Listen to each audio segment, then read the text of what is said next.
Hello and welcome to the first episode of the CoinSec Podcast. So the CoinSec Podcast is going to be a podcast basically about cryptocurrency and blockchain technologies, with us basically focusing on securing them. For the most part, most of the cryptocurrency podcasts that we've listened to tend to focus mostly around price speculation, investments, ICOs, which all that's great, and we'll probably end up traveling down that road a bit. But we truly feel like more discussion is needed around just securing these cryptocurrency ecosystems, and that's kind of what the point of this is. So right now you have four different hosts on this podcast. You have myself, Bo Bullock, you have Steve Borosh, you have Ralph May and Mike Felch, and I'll let us each kind of do a brief intro. I'll go first since I'm already talking. Might as well just go. So I'm a pen tester by trade.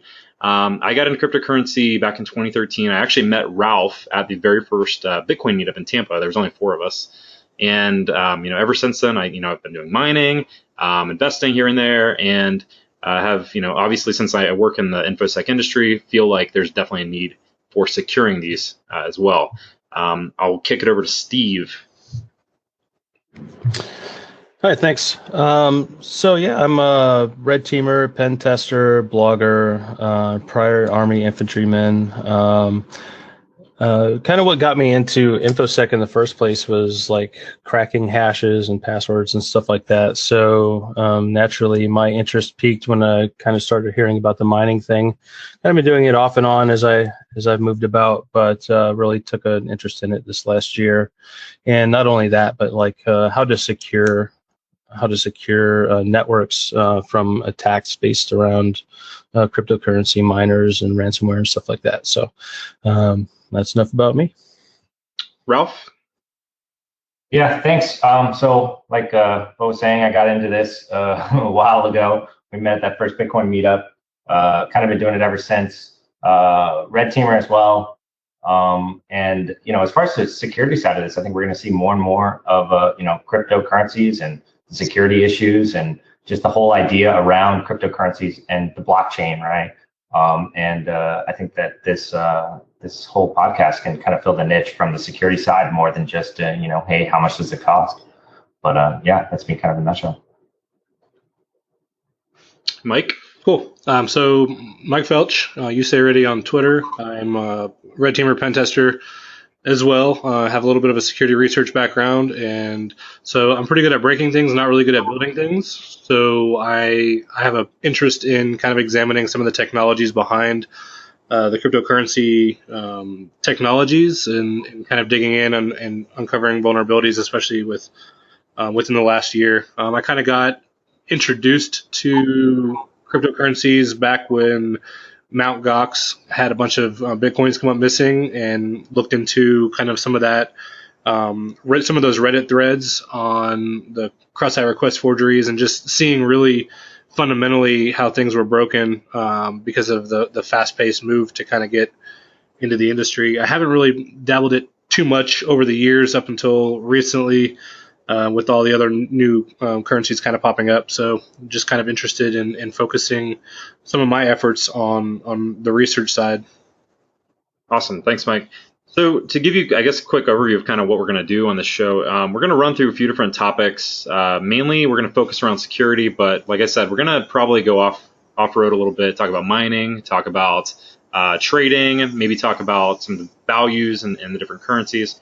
Because I think like that's a good thing to kind of show a snapshot in time, especially when it comes to the actual values. Because a day from now, you're probably going to have a very different valuation on the market. So currently, the cryptocurrency market cap as of January 9th, that's the day we're filming it, 2018, is at $735 billion. And actually, that's actually a bit lower than a few days ago. A few days ago is around the 850 mark, and we've seen a little bit of a decline over the past couple of days. So I mean it's actually there was something interesting. I don't know if you guys saw, but CoinMarketCap, there was an issue where they removed the Korean exchanges from CoinMarketCap.com, and everyone kind of panic sold. Sure. Yeah. I think that was a little bit based on valuation discrepancies, wasn't it? Yeah, that's correct. Yeah, I believe they were showing Ripple at like 350 or so, whenever all the other markets were trading around like 260. So from a like a almost like an arbitrage perspective, they had quite a bit of a problem there.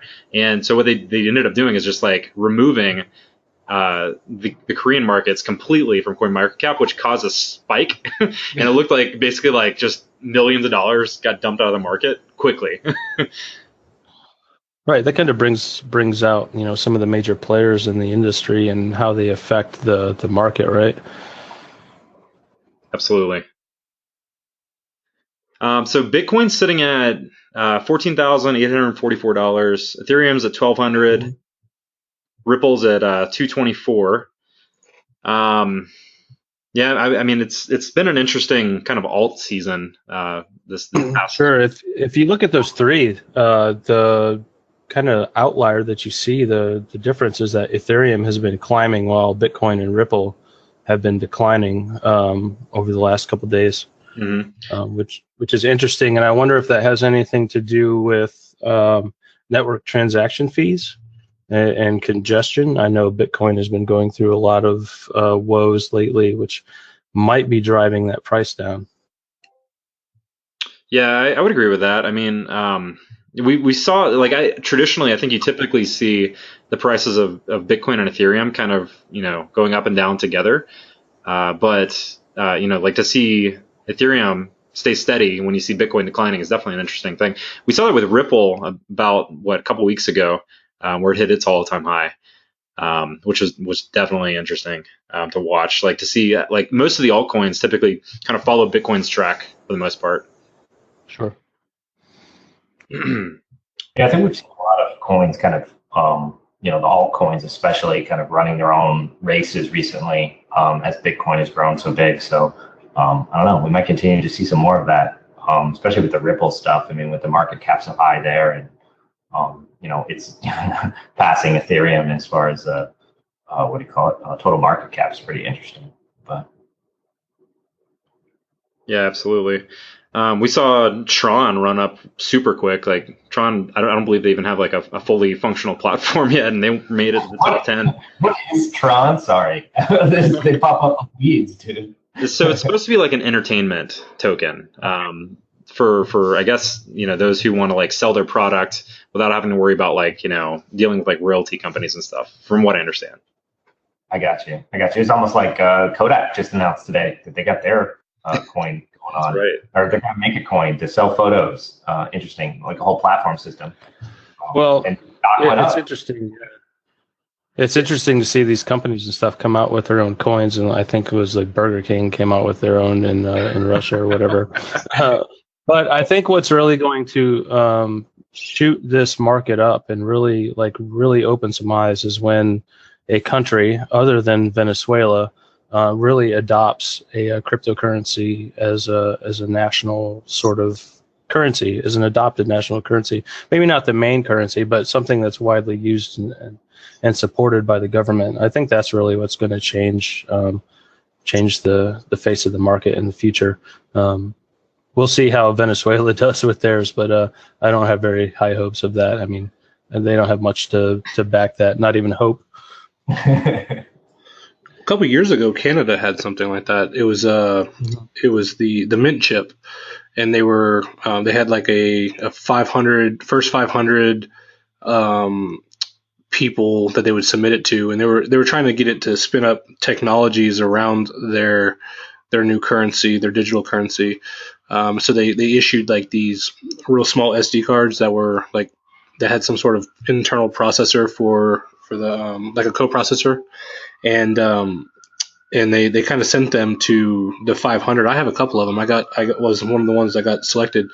I don't know where it went, but I see that recently I went there, and it seemed like they were doing something from the Canadian National Mint, like the whole minting of technology, which is kind of interesting to see how actual government mint is moving to the digital currency. Sure. What do you think about Ripple's rise and what's really behind that? I mean, I think it's well, first and foremost, Ripple is more of a centralized currency than any of the other ones. Ripple itself is actually the company, right? So you have XRP, which is the token, and they're integrating it into a lot of banks, and trying to help like speed up the transactions that are happening. From my understanding, like the short version of it is they're trying to replace SWIFT. So like I heard the CEO from Ripple in an interview basically talking about like if I want to send $10,000 to a small country in Africa, the fastest way for me to do it is to go get on a plane with $10,000 and fly down there and hand $10,000 to somebody.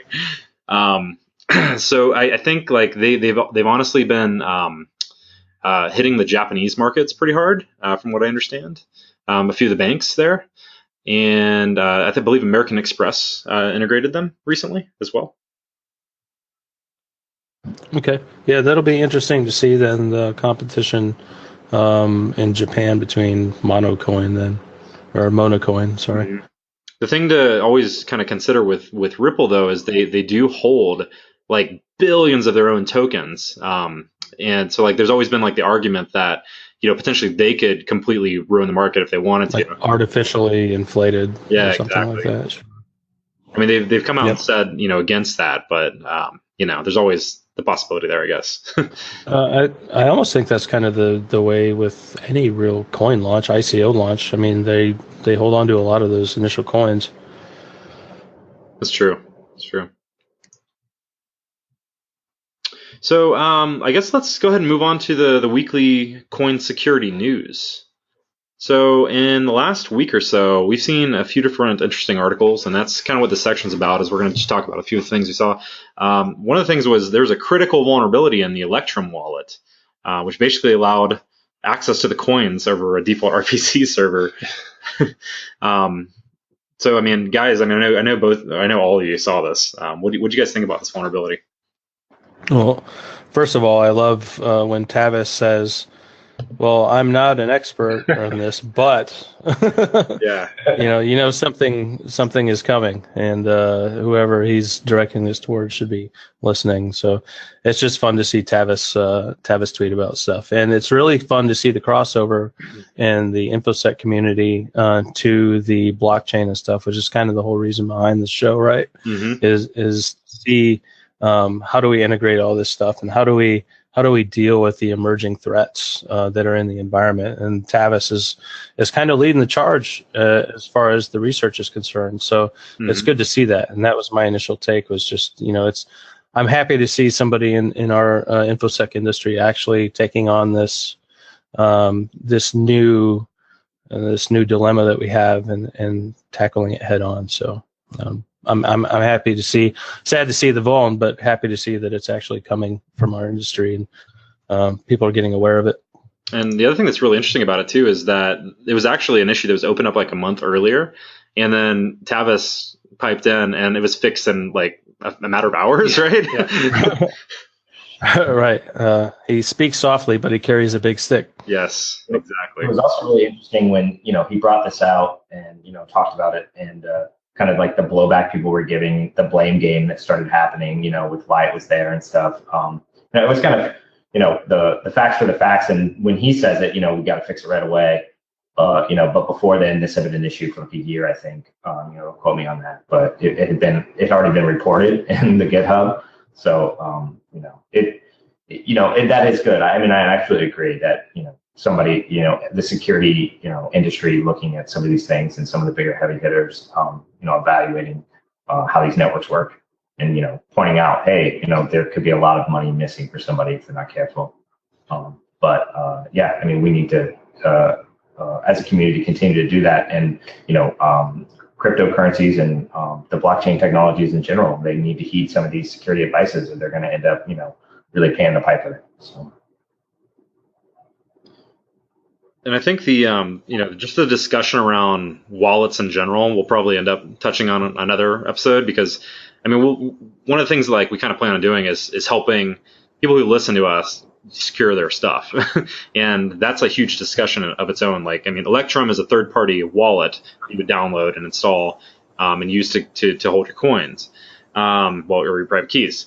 So I think that it's one of those things like we probably need to dive a lot deeper just into wallets in general, which we'll definitely do.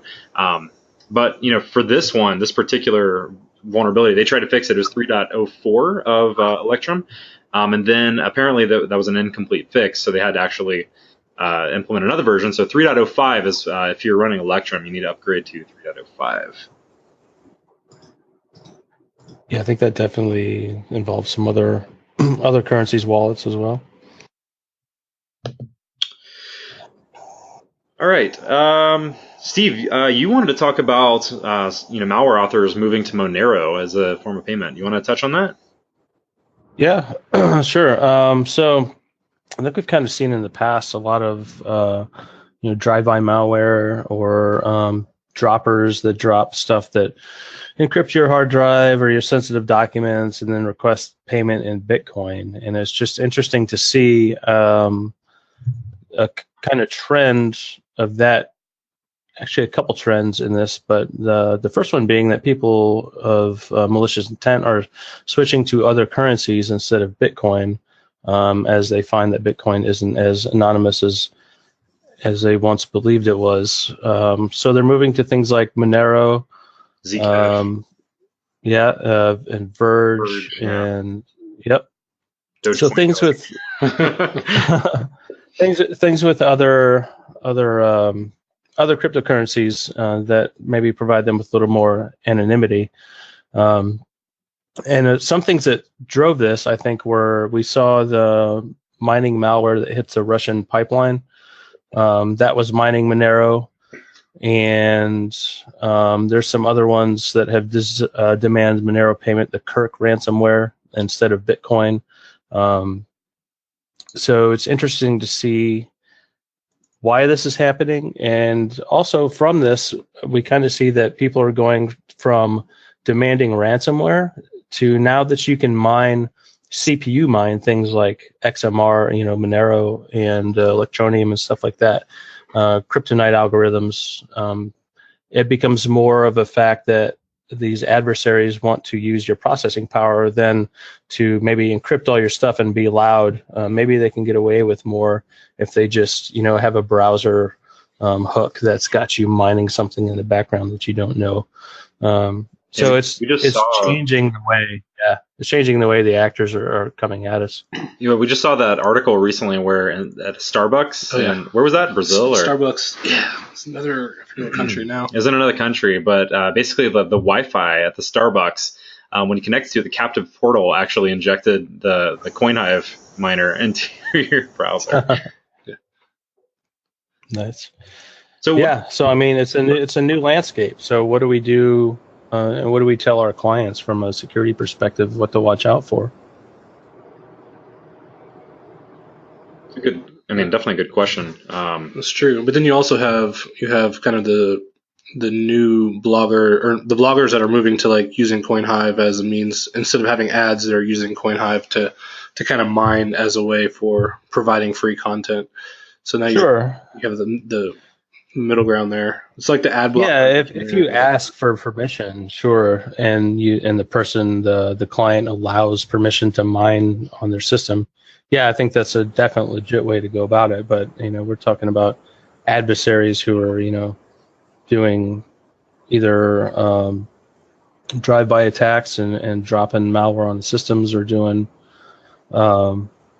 watering hole attacks to where you're mining in the background. We've seen a lot of popular websites with like you said, CoinHive in the background, but maliciously and not for intent of like support of a product or anything like that.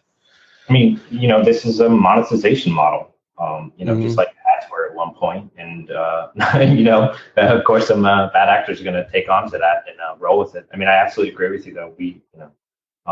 As far as people getting this in their environment, we're gonna have to be careful about it, and that monetization model is successful now, so it's probably going to continue to spread.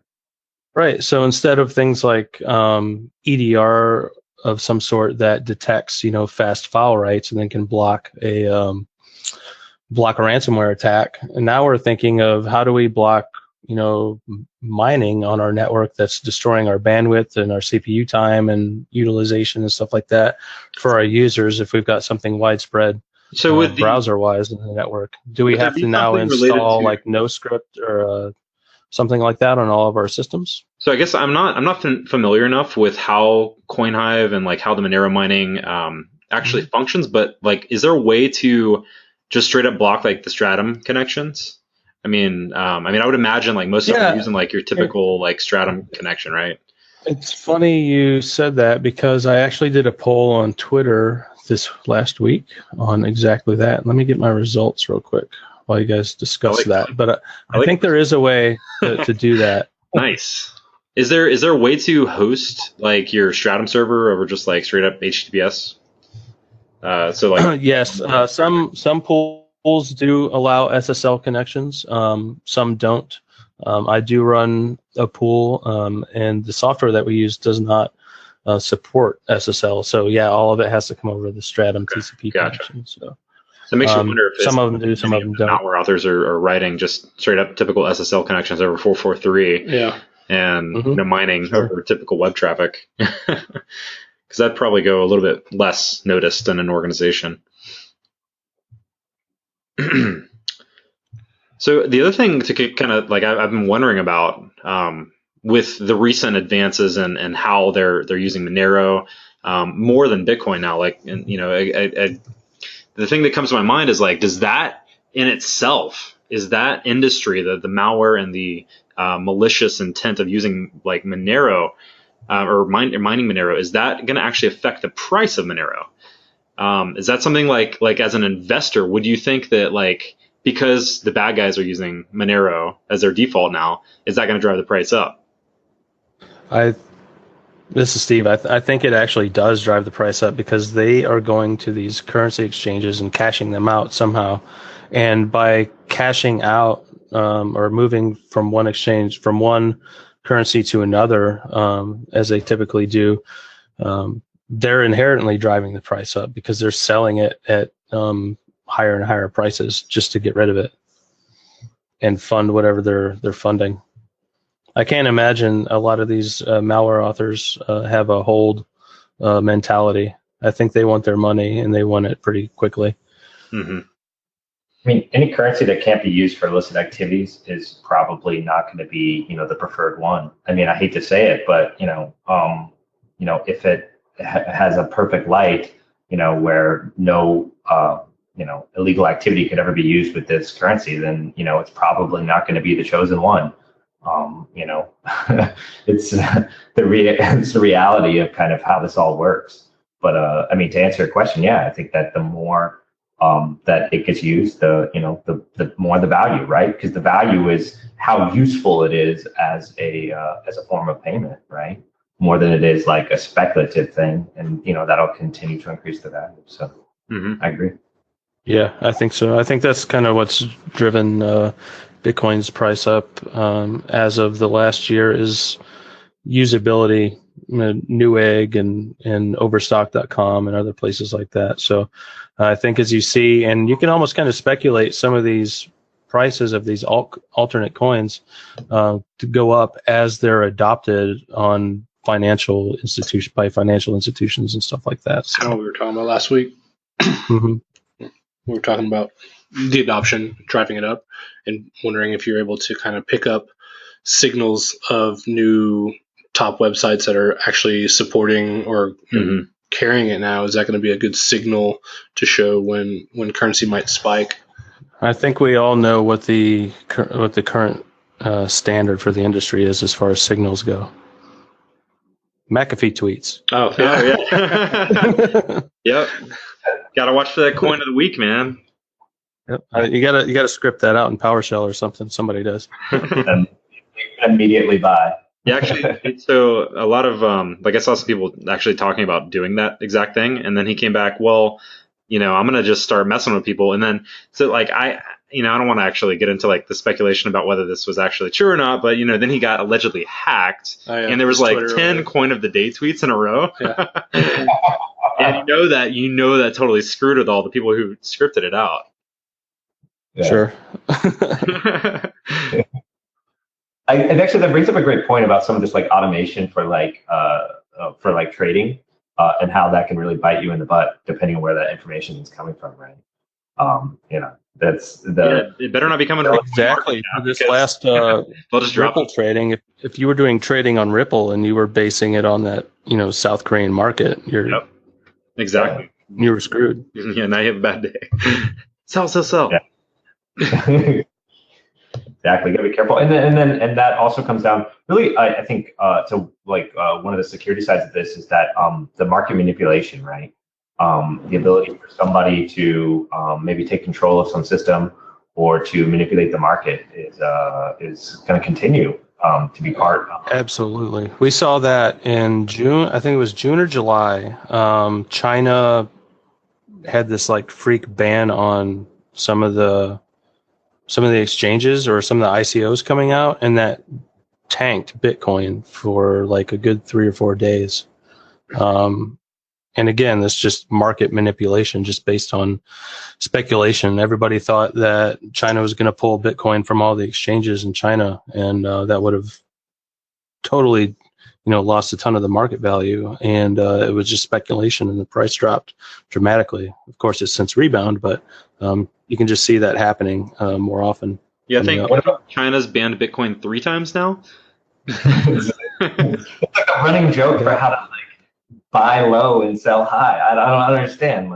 But what about the Forbes CEO, right? Is he CEO? I mean, correct me if I'm wrong here. But or it was either Forbes or one of the. You're talking about JP Morgan. The thing came out. JP Morgan. Yeah, and he came out today, I think, and said he was sorry for this. It was he's sorry that. Why would he be sorry? I'm sure he bought a ton of coins after he said that, and it went down. And now that it's back up, he's going to say, "Oh, I'm sorry," and then wait for it to gain a bunch. I mean, that's almost like it felt like it was market manipulation right in front of our eyes. Like, let me see what would happen if I talk bad about it. Yeah. Let me see what would happen when I talk good about it. Like, is it worth trading on? I mean, I don't know if that's actually the truth, but that's how it felt. But from a technology standpoint, right? Like, other people can do other ways, right? Like, we'll probably see some denial of service type stuff more. We'll see other ways. Speaking of denial of service, the next article that I was going to talk about was Talos. Cisco's Talos group just reported a bunch of vulnerabilities in Ethereum CPP and Parity clients, and a couple of them are denial of service vulnerabilities. Something with XML, I think, some sort of XML payload that was able to make nodes crash or something like that. Well, I mean, that brings up a really interesting point, right? If we have a security vulnerability, maybe it's a denial of service, right? And one of these clients, and the whole idea of these networks is that they're decentralized, so no one client is really part of this. But let's say that we could bring off a bunch of clients and slow down this whole network, and maybe people start panic selling or whatever it may be. Another way to manipulate this market to tweak it in your direction, right?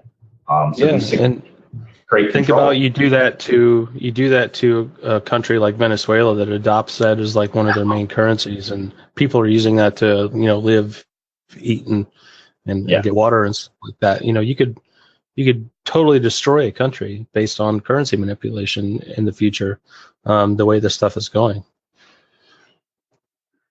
All things to think about. A couple of years ago, there was something where I think people were submitting antivirus signatures, like virus signatures that would trigger AVs on the endpoints in order to get the antivirus to kill some of the mining software. I think that's what it was. It was something where they were sending transaction messages or something where they were using known signatures, like an ICAR payload or something. Like an ICAR payload that was triggering the AVs and causing disruption. But I could see that being a pretty something. I could see that if you ran a mining farm and you wanted to mine, but you wanted to take out your competition. Yeah. Yeah, for sure. Kind of weird. Yeah. So I don't know if you guys want to dig into the Talos findings or not, but there's some interesting ones. There's one was pretty similar to the Electrum issue, the cores problem. That was on the Ethereum Parity client. We've seen a couple things with Parity recently. I don't know if you guys had anything you wanted to talk about with those. There's an authorization bypass one. I like the API one, right? So they have this API that's listening locally on 0.0.0.0, which is basically binding to that IP address, allows it to hit it. So imagine browsing to a website that has an internal link that calls that internal IP address, assuming, which is easy to find, right? Because it's just going to be on the internal network. You could easily just quickly scan, but be able to trigger API calls, and it was pretty cool on the technique that they found. I mean, it's not cool in the vulnerability, but it's cool in how they went about picking it apart. Really interesting. Yeah, they did a pretty good job though. There's a handful of them. That was this week too, right? Today? Yeah, just today. Yeah. So we get that. So you get Talus, right? So Talus is an awesome security research arm in the industry. With those guys kind of poking at some of these mining tools or mining technologies, then you get Tavis. And then like last week or 2 weeks ago, a couple weeks ago, I think it was Dan Kaminsky that was talking about, he asked some questions about unspent Bitcoins and any public keys that were available early on, I think before 2000, I forget what year he said, like 2012 or something. He was investigating, but it was when you start looking at it from that perspective and you start seeing the questions that he's asking and knowing what he's good at, you start wondering if he's going to try to recover like private keys from older unspent Bitcoin. Yeah. So just kind of crazy to see. I wonder if that's even something that people are looking into. Just definitely interesting for me. Yeah, I think they have Bitcoin recovery services now. If you have like even a portion of the private key, and they have like bounties. I mean, they're Bitcoin hunters in short, right? And I can't see why not for other coins as well. We'll probably see more and more of that, right? I think that some research has been done about how many coins have been lost, and it's like 14% or something of all the Bitcoins, and that was based off of like when they were last accessed. But we're going to see more of that, and interestingly enough, we're probably going to see more Bitcoin type stuff or cryptocurrencies on real world and engagements and inside enterprises, really, right? Yeah. What about adopting Hashcat to add different Bitcoin or different coin wallets formats to be able to crack the wallets? I think that'll be next. Yeah, I think I see that recently. There was some requests for new currencies added to Hashcat on the requests, because with the Bitcoin, we were talking about that before, because we've seen some Reddit posts a couple years ago, people asking to do key recoveries. But I've seen some recently where they're starting to add it. That might not be a kind of a bad pull request to kind of consider. Sure. Okay, so the last article that I have here is one related to Overstock.com and a payment glitch they had that basically allowed users that they were checking out, and Overstock allows you to pay in Bitcoin. So what was happening was when you go to check out with Bitcoin, apparently you could actually change that to Bitcoin Cash, but the value was still the same. So like let's say it was like 0.025 Bitcoins. You could change it to 0.025 Bitcoin Cash, which, as we all know, Bitcoin Cash is a lot lower right now. Actually, I'm pretty sure we should be calling it Bcash for safe measure. So Bcash is at $2,300 versus Bitcoin's $14,699 right now. So yeah, basically what could happen is like you could pay way cheaper for the same product, and then what was worse is you could submit a refund for that product and they'd pay you back in Bitcoin. So like you would pay in 0.025 Bitcoin Cash, get a refund at point. This sounds like a website from 1998 where you could change the price to whatever you wanted it to check out. Yeah. Is this like a CTF from 1998? No, you laugh about that. You laugh about that, but I was like Office Space, where the guy's like, "Oh man, I'm just terrible with decimal points." No, dude, no. You laugh about that, but I literally like a year or two ago was on a web app test where I could do this with like a very reputable payment system using credit cards. Like the exact same thing is crazy. Just literally manipulating some parameters in the payment processing part. I'm sure they fixed it after this. It was disclosed to them, and then they fixed it. But I'm sure they lost a little bit of money on it. That's what I really say. Hopefully not too much. Yeah. So that's it for the news.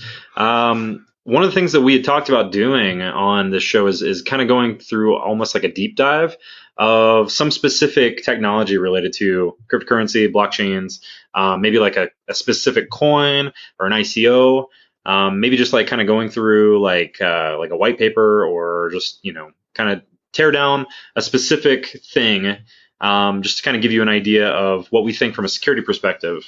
And just, we're not, I guess we should definitely say, like, we're not financial advisors. Don't listen to us. We're not trying to tell you to invest in anything. And we're definitely not trying to sell you any of these technologies. Don't listen to me, I'm poor. So the first one, this is something that came up on my radar, and I thought it would be an interesting first one to talk about because it is actually related specifically to security. It's an ICO called PolySwarm. That is their own self title on the website, or the self description is: PolySwarm is the first decentralized marketplace where security experts build anti-malware engines that compete to protect you. So, guys, let's I don't know, kind of go through this and kind of discuss what we think about PolySwarm. Sure. So the thing that I see off the bat is it's an ERC20 token writing on the Ethereum blockchain. Yep. Pretty standard for most of the ICOs these days. So, but they state that those payments don't just flow from the swarm to the researchers. The system also requires microengines to stake an amount of, they call nectar tokens, on its assessment of a digital product or scanning. So I guess you're paying for the amount of scanning that's being done, it almost sounds like. Yeah, so how this is working? Yeah, I think, we looked at it last night. So there's a few different pieces to how this works. So you have your typical enterprise, your end user, right? Like, that's the person who's going to be paying for hopefully somebody to analyze a piece of malware or something that looks like a malicious link. What else do we see? Like malicious URL, yeah, artifacts. They call them artifacts. Artifacts. Yeah. And the idea, I guess, would be like, as an enterprise, you could submit this to what they call an ambassador, which is your typical InfoSec company. And from what my understanding is, and I could be wrong, is that transaction there is just cash. Like, that's your typical fiat payment to like an ambassador. So to the end user, I don't think they're going to see like a big difference from like just buying like a threat intel kind of feed for them. But from that point on, it definitely goes deeper into a very interesting spectrum where you have the ambassador who then hands it off to like security experts to analyze, and they can do a couple things. They can either offer up like a specific artifact to certain researchers. So like if they had something immediate that they're like, oh, we want somebody, the security researcher that we know is really good to analyze it right now, we can offer, hey, here's the offer to analyze this. Here's the amount of tokens we'll pay you to analyze it. Or they can just have a straight up, like almost like a bug bounty kind of thing where they basically just post it publicly, and then security experts can go look at the bounty and decide whether or not they want to do it or not.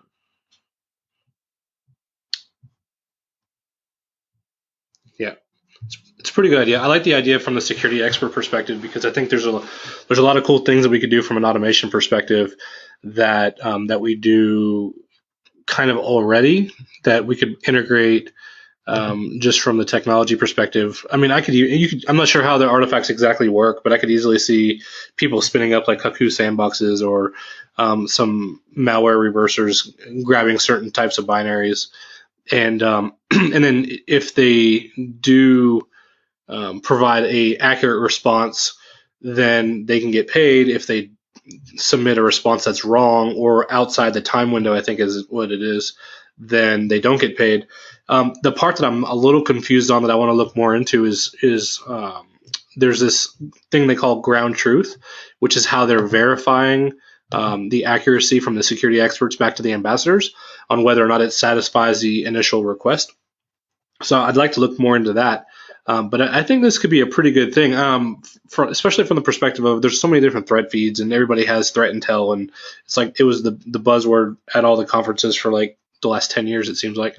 But moving into something that's a little bit more real-time analysis where you're not having to fork out, tens of thousands of dollars to some endpoint security that's just running some standard AV signatures.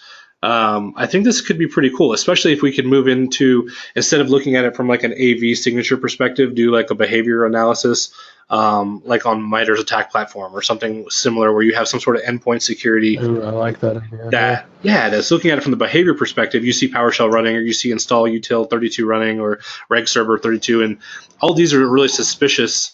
Feed those into it, have the security expert or whatever technology that's there as a worker kind of do an analysis on it and then block it real time. I mean, obviously you got latency problems that you kind of have to account for, but I think that's where the ambassador in the offer comes up, where it would be a good thing, right? Because if you have an ambassador that could really do it quickly, already have their security experts or workers en route, they don't have to worry about the bounty taking time. They could feed it to somebody that has a fast return.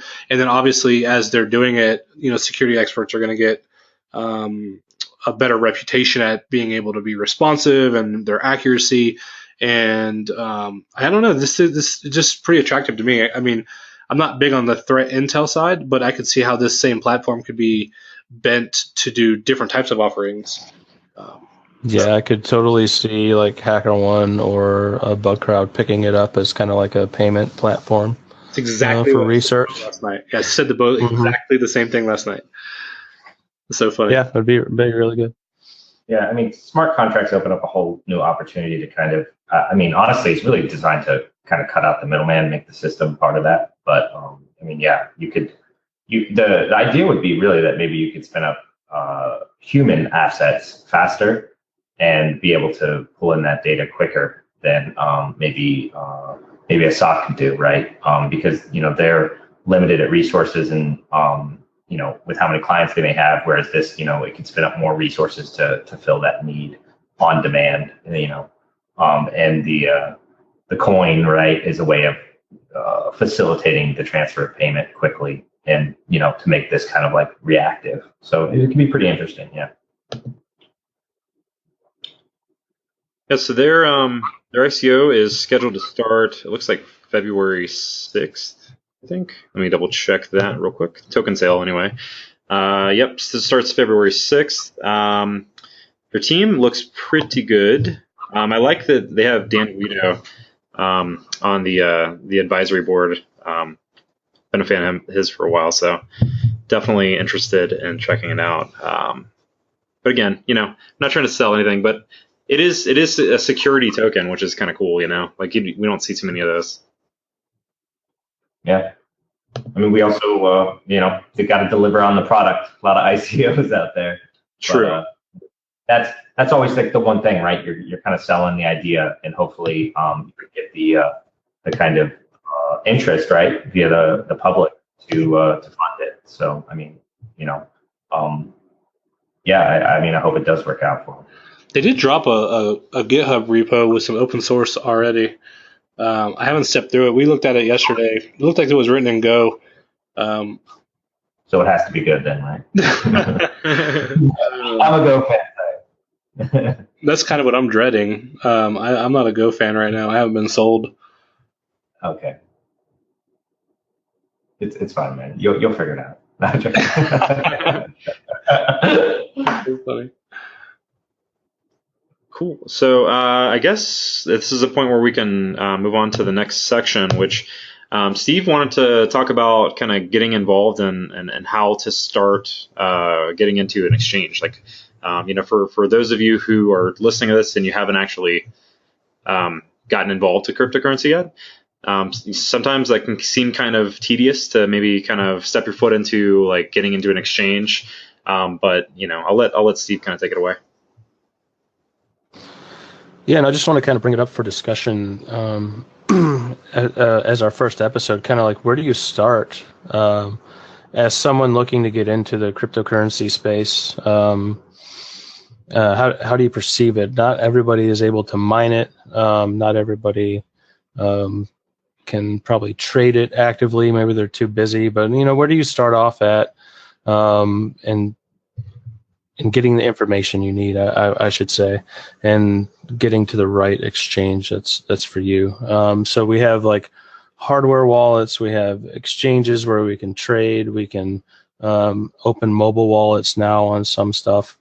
So I just kind of wanted to bring it up. Where do you guys think people should start looking, other than your typical Google search? And how do you know, from a security standpoint, how do we know that something's reputable to put our money into?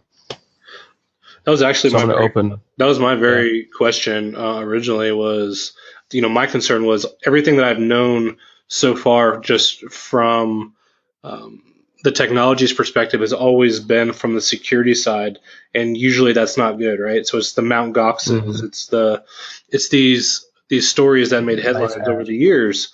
So that was really intimidating for me, because now I'm already super paranoid, right? So I don't want to go with the wrong exchange, I don't want to go with the wrong wallet, or I don't want to go with the wrong software, and so trying to navigate that has been probably one of the stumbling blocks for me getting more involved, outside of just looking at the technologies from a weakness perspective. My typical advice for most people who are just getting involved is get on an exchange that is reputable to a good degree, but don't keep your coins there ever. Like, basically go there, buy your coins, get the coins off through either a hardware wallet or a wallet that you trust. I mean, so like we were just discussing, Electrum vulnerabilities, Parity vulnerabilities, and like I've always been a fan of like the core clients, but those usually aren't the most efficient, because typically you have like Bitcoin Core, where you literally have to download the entire blockchain, which is like 180 gigs now to even have it work correctly. But I've always been a fan of those, just because I think that they are the ones that are being developed by the people that are writing the code for Bitcoin. What do you? Yeah, I definitely agree about getting it off that exchange. I mean, there's some reputable exchanges out there. All of them are kind of going through growing pains right now, especially with the explosion of interest and people wanting to buy a Bitcoin. So sometimes, transactions are slow and stuff like that, but there are a couple of reputable ones out there. Coinbase is one of them. I mean, there's other ones as well. Some of them are better. They're all of them right now. There is no clear leader, winner, or best thing ever. They're all going through issues, but there is places that you can reputably get Bitcoins. They're not going to, take your money. But to your second point about putting it in a hardware wallet, that's the best way to do it, especially so you don't have to download a 180 gig blockchain, to be part of the network. I know the Trezor wallet is really good, and there's other ones out there as well. What's up? Yeah, I just want to note on hardware wallets. I've seen in the last couple of days some people buying used wallets online. Oh yeah. And then somebody else accessing the wallet after that after their stuff's been transferred in, and then dumping the hardware wallet. So I just want people to be, cognizant of where they're buying their wallet from. If you're gonna buy a hardware wallet, buy it from the vendors, like straight from them. Don't buy it from Amazon, because like you were just saying, like you have like resellers. And so one of the key things in the way that the hardware wallets work is you have a seed that basically is your way to back up the entire wallet. So if your hardware wallet dies, you have the seed that you now can go restore the wallet to another hardware wallet. And I think that's what happened to that guy. That there was an article recently. Like the guy basically got the seed from the hardware wallet. Yeah, I think it's a BIP32 seed on some of those, and I think Electrum uses that same seed as well, right? But yeah, and get to know how this hardware wallet works before you transfer some Bitcoins, or transfer a very small amount in there and figure it all out. The other thing that I don't know how many times I can recommend this is back it up. Make sure you have your backup and test your backup. Make sure that you can recover that wallet, because, when a lot of money ends up in there, which, at the rate Bitcoin is appreciating, it might be, in a year or two that your $200 turns into, 20,000 or something. And when you go to recover it, you want to be able to make sure you recover it. I guess that's the point I'm trying to make. So test it out, make sure you know how it works. And I do think the hardware wallets are one of the better ways to go instead of trying to figure out the software or that file you left on the hard drive that you left in the attic or your computer. Right. It's a lot easier to be like, hey, this little device that I bought to store my Bitcoins, yeah, that's it. That's all I got to know. I know where that's at, right? So it just makes it easier down the road when you forgot about it. Certainly. Unfortunately, not every hardware wallet carries every coin, so you do have to resort to some other form of retention. I personally go with little Kingston USB encrypted drive that's got the number pad right on it. So you've got the key code that decrypts it on the fly.